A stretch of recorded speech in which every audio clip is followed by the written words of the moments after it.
शरीर का त्याग पहले ही कर दिया है, उसका जो शरीर का त्याग होता है वो ऐसे ही आसानी से शरीर त्याग करते, जैसे सांप केचुली त्यागता है। सांप को केचुली त्यागते समय दुख नहीं होता, कष्ट नहीं होता, होता है क्या? बल्कि केचुली त्याग कर वो सुखी हो जाता है। समझ गए?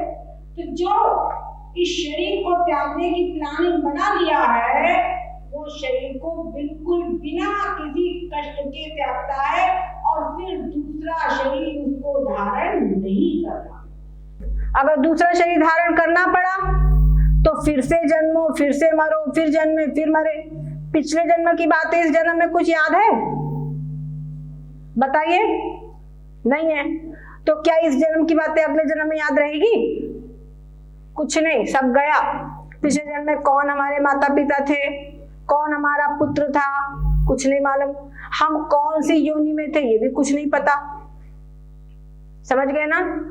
तो ये इसी में, और अभी भी हम रचे बसे इसी में रचे बसे जा रहे हैं।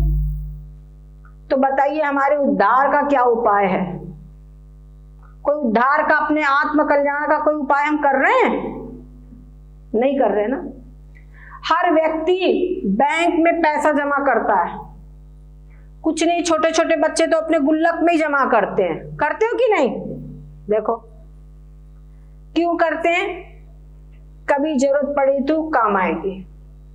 होता है ना कि जब हमको वक्त बेवक्त होगा तो ये पैसे हमको काम आएंगे, इस प्रकार से पैसे जमा करता है। परंतु अपने जीवन में सबसे बड़ा जो आपात स्थिति आएगी वो है मृत्यु की आपात स्थिति।